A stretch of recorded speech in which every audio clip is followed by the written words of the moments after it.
Cuando una madre, traicionada por quien más amaba, es abandonada en un asilo por su propio hijo, sin saber que ella escondía un secreto que lo cambiaría todo, después de ser humillada y desechada como si ya no valiera nada, esta mujer silenciosa revela una herencia guardada por años, y el giro inesperado que ocurre deja a todos boquiabiertos. No vas a creer lo que hace cuando descubre que su hijo solo se acercó por interés. Una historia de dolor, superación y justicia que te tocará el corazón. Comenta qué crees que va a pasar, si harías lo mismo en esa situación, y no te olvides de contarme desde dónde estás viendo este video. Dale like y suscríbete para apoyar mi trabajo. El taxi se detuvo frente a la casona antigua de paredes desconchadas. Elena apretó la correa del bolso con fuerza, sintiendo el corazón oprimirse mientras observaba la placa descolorida. Hogar de Ancianos, Santa María de Guadalupe. Las palabras sonaban como una sentencia final. Mamá, es solo una revisión rápida, Miguel le había dicho más temprano, ayudándola a meter algunas ropas en una maleta pequeña. Te has visto muy cansada. Necesitas unos análisis. Elena sabía que algo andaba mal. Conocía demasiado bien al hijo que había criado sola para no notar el cambio en su mirada, la forma en que evitaba encararla directamente. Pero prefirió gallar como siempre hacía. Tal vez solo era su imaginación jugándole una mala pasada. «Señora, ya llegamos», dijo el conductor, sacándola de sus pensamientos. Miguel ya estaba fuera del coche, sacando la maleta del maletero. El día estaba plomizo, con un viento frío que parecía calar hasta los huesos. «¿Qué lugar es este, mijo?», preguntó, aunque ya sabía la respuesta. Su voz salió más débil de lo que quería. «Es una clínica, mamá. Vamos, hace frío». Elena bajó del coche despacio, sintiendo las piernas pesadas. El jardín descuidado y las ventanas sucias contaban una historia diferente a la que su hijo intentaba vender. Una señora de cabello blanco miraba a través de una de las ventanas como un fantasma silencioso. La recepcionista los esperaba con una sonrisa fingida. «Bienvenidos al Hogar Santa María de Guadalupe. La habitación ya está lista». «¿Habitación?», murmuró Elena, volteándose hacia su hijo. «Miguel, dijiste que era solo una revisión». Fue entonces cuando lo vio. En el rostro de su hijo no había culpa ni tristeza.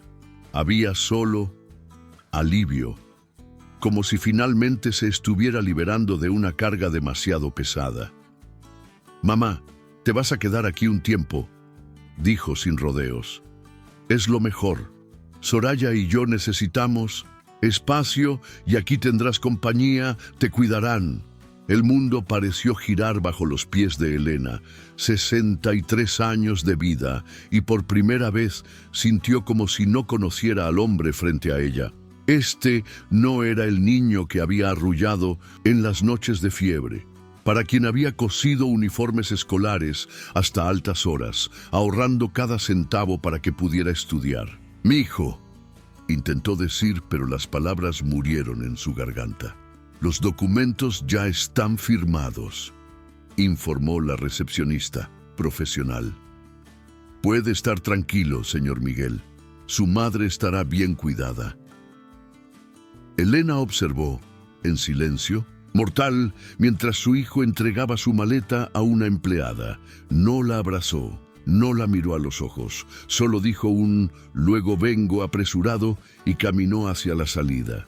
Las puertas se cerraron tras él con un golpe sordo. Elena permaneció parada, sintiendo el peso de cada uno de sus años. En la ventana, la señora de cabello blanco continuaba observando, como si supiera exactamente lo que estaba sucediendo. «Voy a llevarla a su habitación», dijo la empleada gentilmente. «Va a compartirla con 3 residentes más. Son todas muy simpáticas». Elena la siguió automáticamente por los pasillos fríos, sintiendo el olor a desinfectante y soledad. En cada puerta que pasaban, rostros envejecidos espiaban con curiosidad morbosa, como si ella fuera la próxima atracción del circo del abandono. La habitación era pequeña, con 4 camas estrechas.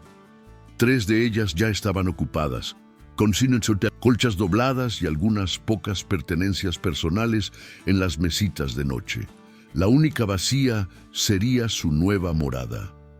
«La cena se sirve a las 6», explicó la empleada, colocando la maleta sobre la cama. «El baño está allí al final del pasillo. Si necesita algo, solo llame».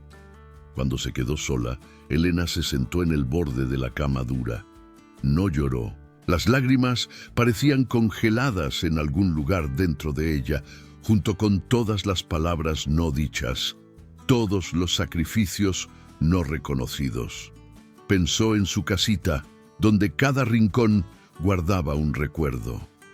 El jardín que cuidaba con tanto cariño, las cortinas que cosía en las tardes de domingo, la cocina donde preparaba el desayuno para Miguel, incluso después de que se casó y continuó viviendo con ella. Recordó a doña Aglair, la señora rica para quien trabajó por 15 años, como ella tomaba su mano en los últimos días de vida y le decía: «Tienes un corazón de oro, Elena, pero cuidado para que no dejes que lo pisen hasta volverlo polvo». El sobre amarillento con los documentos del fondo de inversión estaba escondido en el forro de su bolso. 6.300.000 pesos. Una fortuna que podría cambiarlo todo, pero que ahora parecía tan distante como las estrellas. Las horas se arrastraron como décadas. Sus compañeras de habitación llegaron una a una, presentándose con sonrisas gentiles y miradas que mezclaban lástima y comprensión. Doña Zulma, doña Cleotilde, doña Amparo. Todas tenían sus propias historias de abandono para contar. Por la noche, acostada en la cama estrecha que ahora era suya, Elena finalmente permitió que una sola lágrima rodara. No por el dolor del abandono, sino por la muerte de una ilusión. La ilusión de que el amor incondicional sería suficiente, de que los sacrificios serían recordados, de que un hijo jamás sería capaz de calcular fríamente el descarte de su propia madre. Cerró los ojos, pero el sueño no llegó. Solo el eco distante de las palabras de doña Aglair: «Cuidado para que no dejes que lo pisen hasta volverlo polvo». Comenta qué crees que va a pasar y suscríbete a mi canal para apoyar mi trabajo. Afuera, la noche caía sobre el hogar Santa María de Guadalupe como un manto pesado de olvido. Y dentro de la habitación 23, una mujer de 63 años comenzaba a entender que a veces es preciso perderlo todo para encontrarse a sí misma. Los días en el asilo se arrastraban como hojas secas al viento. Elena aprendió la rutina. Rápidamente desayuno a las 7, almuerzo al mediodía, cena a las 6.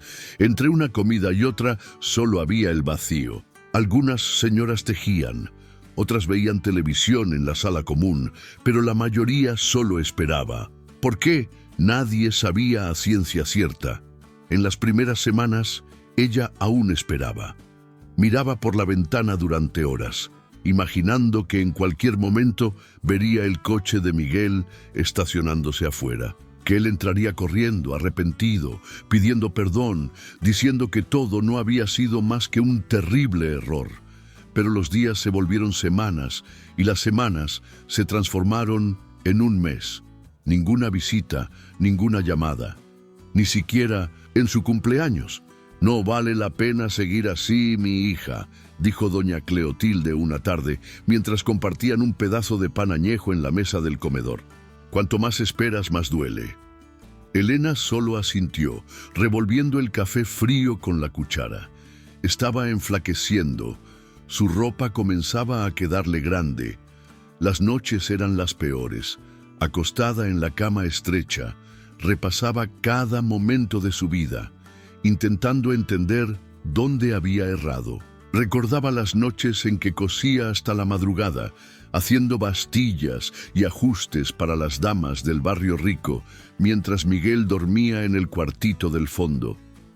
Cómo ahorraba cada centavo para comprar los materiales escolares de él, cómo se privaba de comprar ropa nueva para sí misma para poder pagar las mensualidades del curso de inglés que él tanto quería hacer. Necesita alimentarse mejor, comentó la enfermera una mañana, notando que apenas había tocado el desayuno.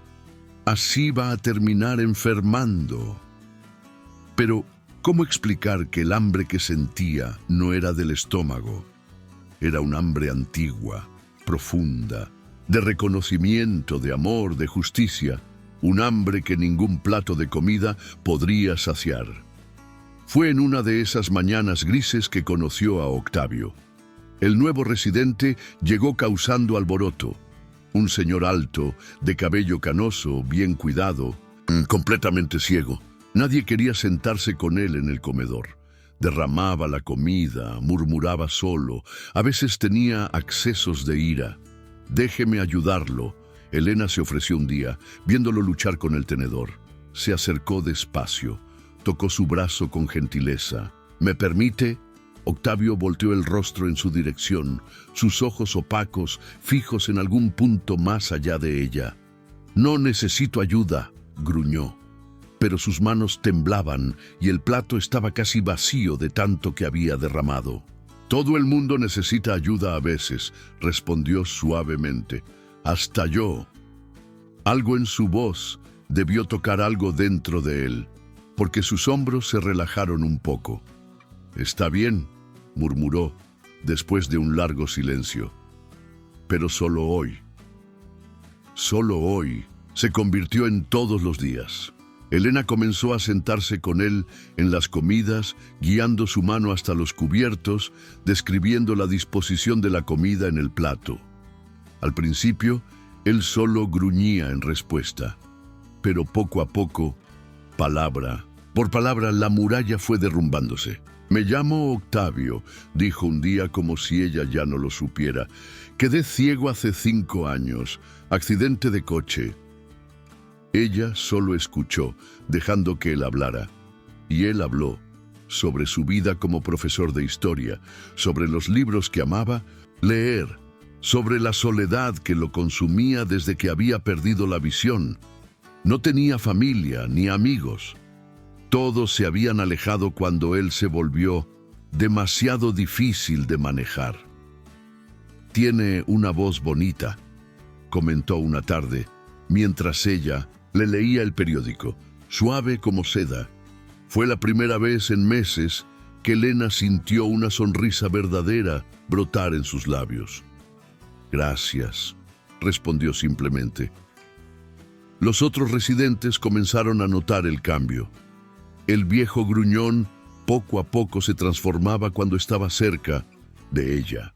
Sonreía más, sus explosiones de ira disminuyeron, y Elena, que antes vagaba por los pasillos como una sombra, parecía haber encontrado un nuevo propósito. «Deberías cobrar horas extras», bromeó doña Zulma una noche. «Estás haciendo el trabajo de los empleados». Pero no era trabajo, era algo más profundo, más verdadero. Era el reconocimiento mutuo de 2 almas heridas, que encontraron una en la otra un eco de humanidad en un lugar donde el tiempo parecía haberse detenido. Comenta qué crees que va a pasar y suscríbete a mi canal para apoyar mi trabajo. Una tarde, mientras caminaban por el jardín descuidado del asilo, Octavio sujetó su brazo con más fuerza de lo normal. «Elena», dijo, su rostro vuelto hacia el sol, «¿por qué está usted aquí? No me parece enferma ni incapaz». La pregunta la tomó por sorpresa. Era la primera vez que alguien la cuestionaba directamente sobre eso. Por un momento pensó en desviar el asunto, como siempre hacía, pero algo en la presencia silenciosa de Octavio la hizo querer ser honesta. «Mi hijo me trajo», respondió la voz baja. «Dijo que era para una revisión. Nunca más volvió». Octavio quedó en silencio por un largo momento. Cuando habló, su voz tenía un tono diferente, más profundo. ¿Sabe cuál es la peor ceguera, Elena? No es la de los ojos, es la del corazón. Las palabras alcanzaron a Elena como un puñetazo en el estómago. Por primera vez desde que llegara al asilo, sintió las lágrimas desbordarse libremente. Octavio, aun sin poder ver, pareció sentirlo. Apretó su brazo con más fuerza. «Usted no merece estar aquí», continuó. «Hay algo en sus gestos, en su forma de hablar. Usted no es como nosotros, los verdaderos olvidados. Usted aún tiene vida por delante». Aquella noche, acostada en su cama, Elena no pudo dormir. Las palabras de Octavio resonaban en su mente, mezclándose con los recuerdos de doña Aglair. Con el peso del sobre escondido en su bolso, 6.300.000 pesos, una fortuna guardada en silencio, mientras ella se consumía entre paredes grises. Del otro lado de la habitación podía oír la respiración pesada de sus compañeras de habitación. 3 mujeres que, como ella, habían sido dejadas atrás por la vida, pero por primera vez en meses algo comenzaba a moverse dentro de ella. Una pequeña llama, débil pero persistente, de algo que hacía mucho tiempo no sentía. Esperanza. El cambio comenzó de forma sutil, como la llegada de la primavera después de un largo invierno. Elena pasó a arreglarse más. Peinaba su cabello todas las mañanas. Volvió a usar el pequeño lápiz labial rosa que guardaba en el fondo del bolso. Sus conversaciones con Octavio se volvieron más profundas, más significativas. «Cuénteme sobre la señora que usted cuidaba», pidió él una tarde mientras compartían un té en el corredor del fondo. El otoño pintaba las hojas de dorado y una brisa suave balanceaba las cortinas descoloridas. Elena dudó por un momento, pero entonces comenzó a hablar. Contó sobre doña Aglair, sobre los 15 años que pasó a su lado. Cómo la señora, rica, aún enferma, nunca había perdido la dignidad. Cómo ella trataba a Elena no como a una empleada, sino como a una amiga, una confidente. «Ella me enseñó tanto», murmuró Elena, los ojos perdidos en los recuerdos. «No solo sobre cómo vivir, sino sobre cómo morir también, con gracia, con coraje». «Y fue ella quien dejó...» Octavio comenzó, pero su voz fue interrumpida por una fuerte crisis de tos. Elena sujetó su mano preocupada. En los últimos días, él venía empeorando. La tos, la falta de aire, el cansancio constante. «Necesita ver a un médico», insistió, no por primera vez, pero Octavio solo sacudió la cabeza. «No hay nada más que puedan hacer por mí, Elena. Lo sé, todos lo sabemos». El corazón de ella se oprimió. Era verdad. Todos en el asilo habían notado el deterioro rápido de su salud. Los empleados intercambiaban miradas preocupadas. Las enfermeras aumentaron la frecuencia de los chequeos. Pero antes de irme, continuó, su voz más firme: «Necesito asegurarme de una cosa. ¿Me va a prometer algo?» Elena sintió un escalofrío recorrer su espalda. «¿Qué quiere que le prometa?» «Que va a vivir», respondió simplemente. «No sobrevivir, como está haciendo aquí. Vivir de verdad. Usted tiene los medios, tiene la fuerza. Solo necesita encontrar el valor». Las palabras de él la golpearon como un rayo. ¿Cómo lo sabía? ¿Cómo había notado lo que ella guardaba en secreto por tanto tiempo? «Octavio, yo...» «No necesita decirme nada», la interrumpió gentilmente. «Puede que no vea con los ojos, pero veo con el corazón. Usted carga un peso, un secreto que podría cambiarlo todo. Pero tiene miedo». «¿Miedo de qué, Elena?» Las lágrimas comenzaron a correr silenciosamente por su rostro. «De vivir», susurró, «de descubrir que es demasiado tarde, de no saber cómo empezar de nuevo». Octavio apretó su mano con fuerza sorprendente. «Nunca es demasiado tarde para recomenzar. Míreme, a mí. Perdí la vista a los 74 años. Pensé que era el fin. Pero entonces la conocí a usted y descubrí que aún había colores en el mundo, aunque ya no pudiera verlos. Comenta qué crees que va a pasar y suscríbete a mi canal para apoyar mi trabajo. Aquella noche, sola en su cama, Elena no podía dormir. Las palabras de Octavio resonaban en su mente, mezcladas con los recuerdos de Doña Aglaé. Dos personas que cada una a su manera habían visto algo en ella que ni ella misma conseguía ver. Los días siguientes estuvieron marcados por una urgencia silenciosa. La salud de Octavio empeoraba rápidamente. Él ya no conseguía caminar hasta el jardín. Entonces Elena llevaba el mundo hasta él. Describía el atardecer, leía libros enteros, contaba historias de su vida. Tiene una fuerza dentro de sí, dijo una tarde, su voz ya muy débil. Una fuerza que ni su hijo consiguió quebrar.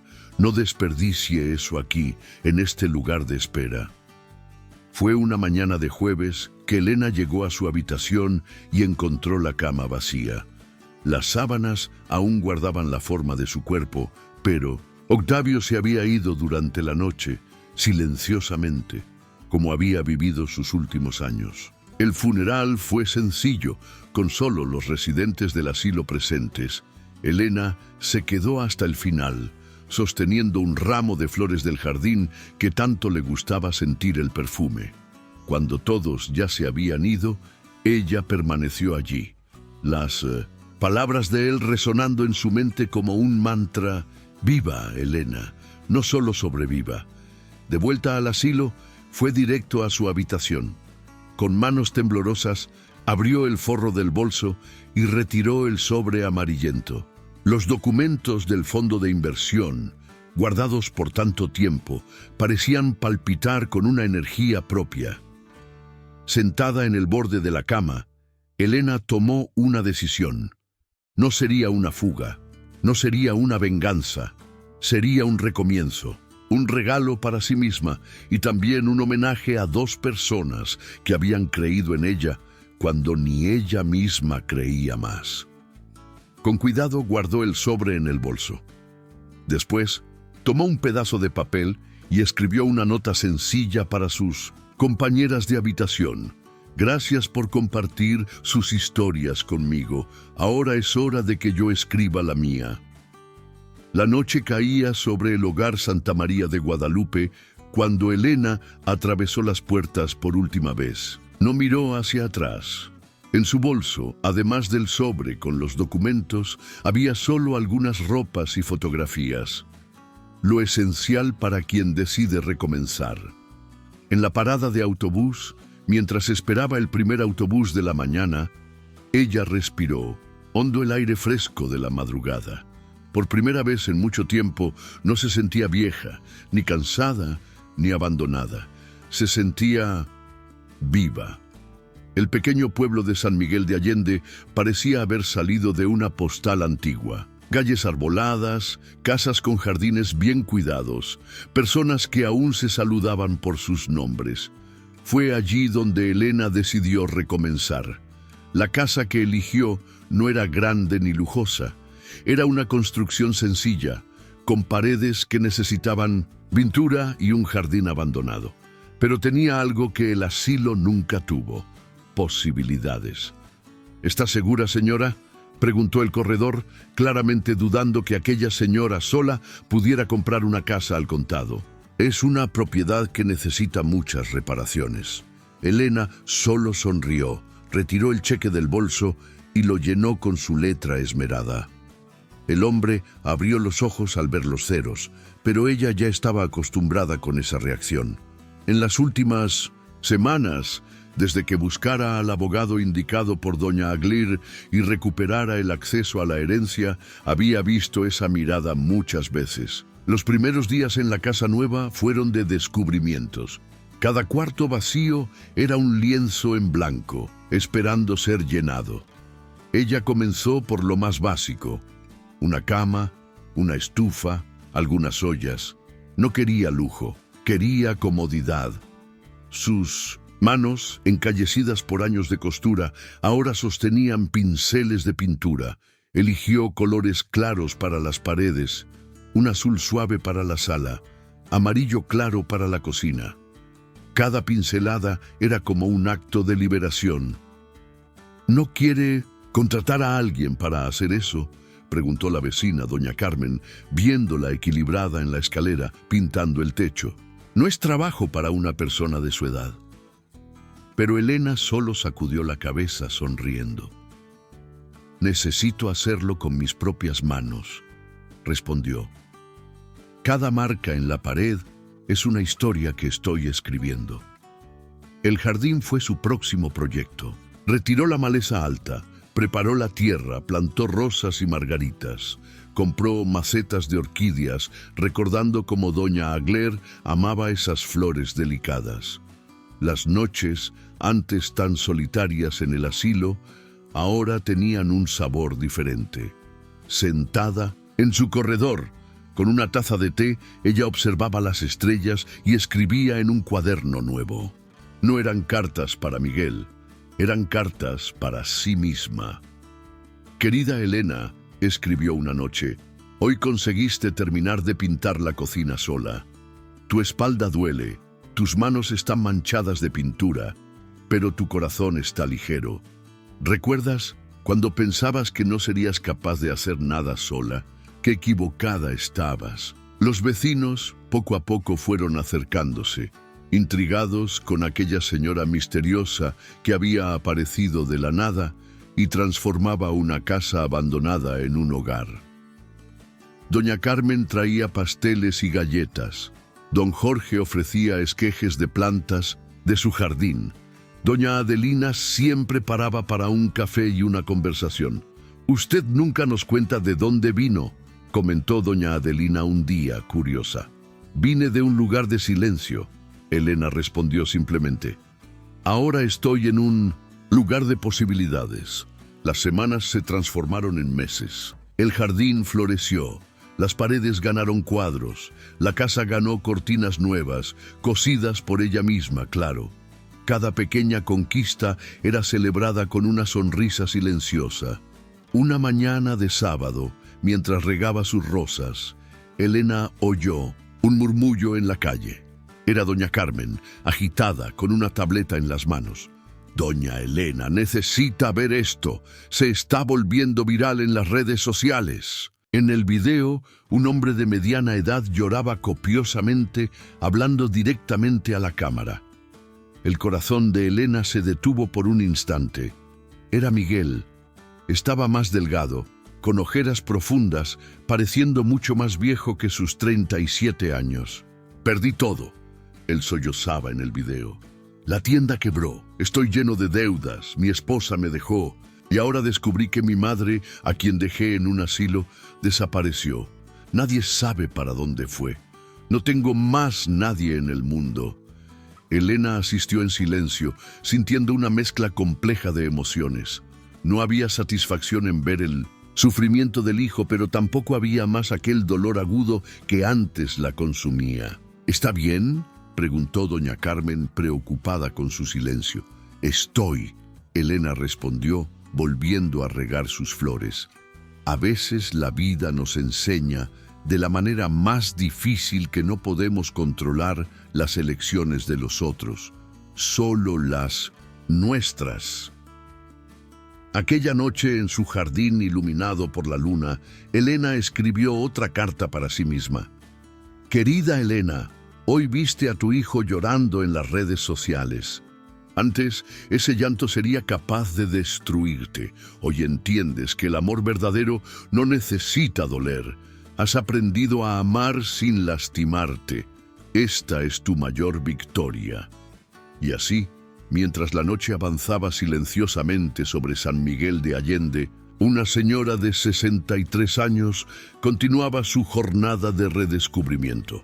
No más como víctima, no más como la madre abandonada, sino como una mujer que finalmente había encontrado su propia voz. La noticia llegó una mañana de jueves, traída por Juan, el cartero que ya se había vuelto amigo. Miguel estaba buscándola. Había contratado a un detective particular y estaba siguiendo pistas en varias ciudades del interior. Él estuvo aquí en la agencia de correos ayer. Juan contó, preocupado. Mostró su foto para todo el mundo, preguntando si alguien conocía a una señora llamada Elena Mirele. El corazón de Elena aceleró, pero no de miedo. Era una sensación diferente, como si algo dentro de ella estuviera preparándose para un momento hacía mucho esperado. ¿Y qué le dijiste?, preguntó calmadamente, sirviendo un café al cartero. Nada, doña Elena. Usted siempre fue buena. Conmigo no iba a entregar su secreto así, pero pensé que debía avisarle. Él parecía desesperado. Elena agradeció a Juan y pasó el resto del día pensativa, reorganizando sus orquídeas en el corredor. Las flores estaban especialmente bonitas en aquella época del año, recordándole a doña Aglair y sus lecciones sobre belleza y resistencia. Por la noche, sola en su sala, ella tomó el teléfono e hizo una llamada que venía aplazando hacía meses. Doctor Roberto, soy Elena Mirel. Necesito su ayuda con algunos documentos. Los días siguientes fueron de preparación silenciosa. Elena organizó papeles, hizo visitas al registro público, conversó largamente con su abogado. No era venganza lo que planeaba, era algo más profundo, más significativo. ¿Está segura de eso?, preguntó el doctor Roberto, mirando los documentos que ella acababa de firmar. Es una cantidad considerable. Lo estoy, ella respondió con firmeza. A veces el mayor acto de amor es enseñar a alguien a caminar solo. Una semana después, el timbre tocó. Eran casi las 6 de la tarde y el sol comenzaba a ponerse, pintando el cielo de rosa y naranja. Elena no necesitó mirar por la mirilla para saber quién era. Su corazón de madre ya lo sabía. Pero no fue ella quien abrió la puerta. Fue Sebastián, el muchacho que ella había contratado especialmente para ese momento. «¿Diga?», él preguntó, encontrando a un Miguel abatido y nervioso en la puerta. Yo estoy buscando a Elena. Mirel, me dijeron que ella vive aquí». «¿Quién es usted?». Soy su hijo». Sebastián fingió consultar un papel. «Ah, sí. Doña Elena dejó un sobre para usted». El sobre pardo era sencillo, sin adornos. Dentro de él había solo una carta manuscrita y algunos documentos. Miguel, con las manos temblando, comenzó a leer allí mismo en la acera. «Quien abandona el amor se pierde del camino. Que lo reencuentres un día, aunque yo no esté allí para verlo». Junto con la carta estaba la escritura de una casa sencilla en un barrio tranquilo y una tarjeta con un número de teléfono para emergencias. No era un palacio ni una fortuna, era apenas lo suficiente para recomenzar. Miguel cayó de rodillas allí mismo, en la acera, las lágrimas corriendo libremente por su rostro. «Madre», él sollozó, «madre, perdóname». Dentro de la casa, protegida por la cortina de la ventana, Elena observaba en silencio. Su corazón dolía, pero era un dolor diferente ahora. Era el dolor de quien finalmente entiende que amar también significa saber soltar. Sebastián, siguiendo sus instrucciones, entregó a Miguel un último recado. «Doña Elena dijo que usted puede quedarse con la casa, pero pide que no la busque más. Ella está bien, está en paz y desea lo mismo para usted». Miguel se quedó allí por mucho tiempo, sujetando los papeles contra el pecho, llorando como un niño perdido. Varios vecinos pasaron, mirando curiosos, pero nadie interfirió. Aquella era una escena íntima de más, sagrada de más. Cuando él finalmente se levantó y partió, tambaleándose por la acera, Elena permitió que una única lágrima corriera por su rostro. No era una lágrima de tristeza, era de liberación. Aquella noche, en su jardín perfumado por don Diegos. De noche ella escribió otra carta para sí misma. Querida Elena, hoy has practicado el amor más difícil de todos, aquel que no prende, no sofoca, no exige. Has dado a tu hijo la oportunidad de recomenzar, pero no a expensas de tu propia felicidad. Esta es tu verdadera herencia, la capacidad de amar sin perderse. Las estrellas brillaban intensamente en el cielo de San Miguel de Allende, como si aprobaran su decisión. En la maceta a su lado, una orquídea blanca acababa de florecer, tardía pero perfectamente formada, como ella misma. Un año se pasó desde aquella noche en la acera. Las estaciones cambiaron. El jardín de Elena floreció y se marchitó y floreció nuevamente, y la vida siguió su curso natural como las aguas de un río que encuentra su propio camino. La casa de Elena, antes tan silenciosa, ahora vivía llena de voces y risas. Cada jueves ella ofrecía clases de costura para las señoras del barrio. Los sábados, su jardín se transformaba en un pequeño oasis donde los niños de la vecindad aprendían a plantar y cuidar de flores. Usted debería cobrar por esas clases, sugirió doña Carmen un día, viéndola enseñar pacientemente a una joven madre a hacer bastillas. Hay tanta gente interesada. Elena solo sonrió, ajustando las gafas. Algunas cosas en la vida no son para vender, Carmen, son para compartir. A través de su ventana, ella ocasionalmente recibía noticias de Miguel. No directamente. Ella mantuvo su palabra de no hacer contacto, pero a través de los comentarios, de los vecinos, de las redes sociales, de los murmullos del pueblo pequeño. Supo que él se había mudado para la casa que ella le había dado, que había comenzado un pequeño negocio de reparaciones de computadoras, que estaba solo, pero parecía más centrado, más maduro. Las personas decían que él había cambiado, que ahora saludaba a todos en la calle, que ayudaba a los ancianos a cargar las compras, que siempre tenía una palabra gentil para compartir. Una tarde, doña Adelina trajo una noticia que hizo el corazón de Elena acelerar. ¿Sabía que su hijo está haciendo trabajo voluntario en el Hogar Santa María de Guadalupe? Va allá todo domingo, lleva pastel, conversa con los ancianos. Elena quedó en silencio por un largo momento, sus manos ocupadas con el bordado que hacía. A veces, dijo finalmente, necesitamos perdernos completamente para encontrarnos de verdad. En su nueva vida, Elena descubrió placeres que nunca imaginó que existían.